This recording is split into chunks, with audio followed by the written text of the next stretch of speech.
me again, Lady Sarcy, your travel and visa consultant. Welcome back to my channel. Walang personalan, boring lang. For today's video, let's talk about your US tourist visa interview and what you need to know before your interview. To those who have an upcoming interview, including my clients, guys, watch this video because this is very helpful, okay? Visa interview is a mandatory requirement to applicants who are applying for US tourist visa.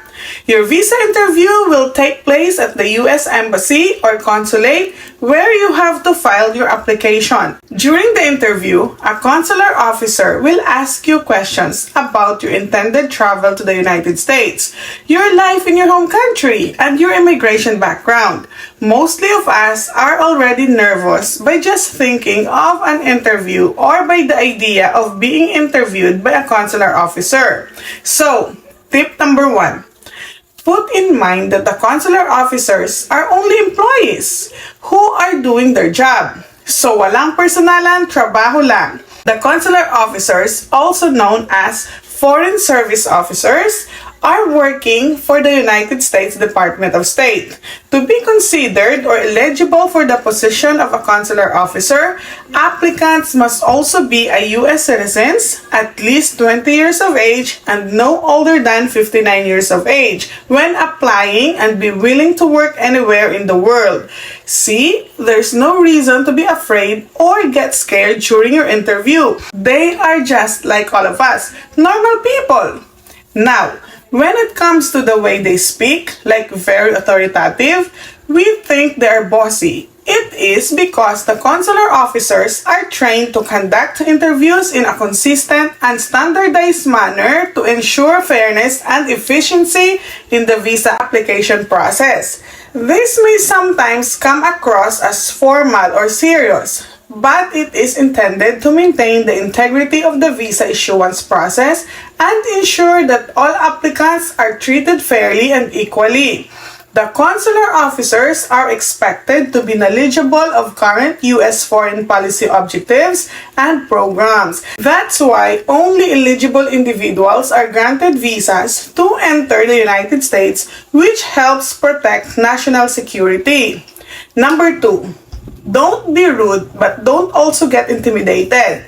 Guys, come to the interview with a sense of humility and positive vibes. Your 5 seconds approaching the window of the consular officer is very crucial because from that moment, you are already judged. By your looks, by your clothes, your appearance, it is important to remember that the consular officers are trained professionals who are tasked with evaluating visa applications based on specific criteria set by U.S. immigration laws and policies.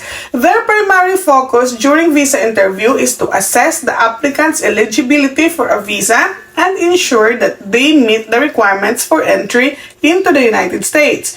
Be kind, respectful, courteous. Being rude can lead to the immigration officer viewing your case with a higher level of scrutiny, and it could potentially lead to a denial of your case.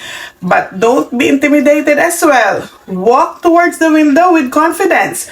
Walk like you own the place, or walk like you don't care who's the owner of the place. Like that. Do not think that they are superior than you. Act normal and maintain an eye-to-eye contact when answering. Sometimes, when we are too nervous, we lose focus, we cannot think properly, and we forget what we practiced ahead of time. So my advice, just relax and enjoy the process. Tip number 3. Do not voluntarily present any documents. Guys, the consular officers are often dealing with a high volume of visa applications per day with only 2 to 3 minutes of their time per visa applicants. That's why they don't really have time to check your documents. You know what? I saw applicants that as soon as they reach the window of the consular officer, they automatically hand in their passport, bank statement. By doing so, you are killing the vibes. You are destroying the mood of the consular officer. Reading through all of your documents will consume much of their time, so they would prefer to get all the information they need directly through asking questions. But still, have your documents ready, with you, and have everything well organized, but only present it when asked, okay? Actually, guys, the only reason a visa officer will look at your documents is if the verbal answers aren't sufficient for them to make a decision. If you fail to convince them why you need a visa to the United States. So, remember, the primary focus of your interview is the conversation you are going to have with the visa officer. Upon approaching the window, be polite, smile while you say good morning or hi, how are you doing today to break the ice. Next, prepare to answer questions that start with why. Preparing to answer questions that start with why during a U.S. tourist visa interview is crucial for several reasons. 1. It demonstrates intent and clarity of purpose. Explaining why you want to visit the United States helps the consular officer understand the purpose of your trip. Ensuring it aligns with the policy of a tourist visa, such as tourism, visiting family, or attending an event. Second, it establishes credibility. Detailed and honest answers can build credibility and trust with a consular officer, reducing suspicion of any hidden motives such as illegal work or overstaying. Lastly, it shows preparedness. Being ready for why questions indicates that you have thoroughly planned your trip and are serious about following the visa regulations. Being well prepared to answer why questions can significantly enhance your chances of a successful visa interview. Another tip before your visa interview, and this is the most important because mostly of us are shy of our English language skills, so the interpreter. If you are not comfortable speaking English, check if an interpreter will be available or if the interview can be conducted in your native language. Some consulates provide in-house interpreters or have staff who can assist in multiple languages. Actually, guys, I heard that there are U.S. tourist visa applicants. Some are senior citizens who can't speak English at all, but the U.S. Embassy in Manila provided them an interpreter and still they're granted a visa. So, check the specific embassy or consulate's website where your interview is scheduled to confirm their policy on interpreters, like are they going to provide or can you bring your own, or is it only limited to senior citizens or applicable to all? Those are the things that you need to clarify before your interview.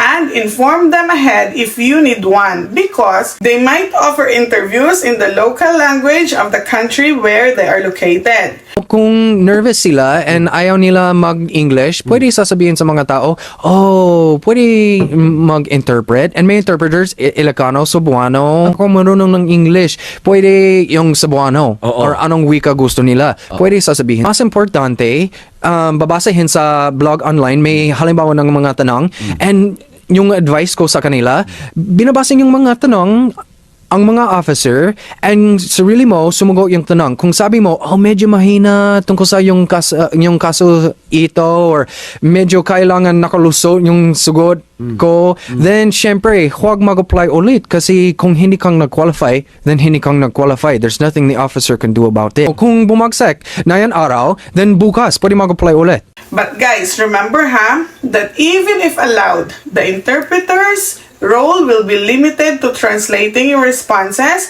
and to the officer's questions. They are not allowed to provide additional information or advocate on your behalf. It would still vary depending on your response. So English or Tagalog, you still need to practice, okay? Another one, know your itinerary. Guys, be ready to discuss your travel plans, including the places you plan to visit in the US, in case a consular officer will ask you about it. A well-defined itinerary shows that you have planned your trip carefully and have a clear purpose for your visit. It indicates that you are serious about your travel and have thought through the details. Your itinerary can help demonstrate that you have the financial means to support your stay while in the United States without working illegally. Details like planned activities can be used to show that you have allocated budget for your trip. Plus, being able to discuss your travel plans clearly can help avoid the misunderstandings or doubts about your intentions. It can make the interview process smoother and more straightforward. For questions and clarifications, don't hesitate to comment down below and I will try my best to respond to your queries. Guys, remember, the most important aspect of the interview is to answer each question truthfully and thoroughly, so the interviewing officer has a clear and comprehensive picture of your application. Keep safe, everyone! I love you!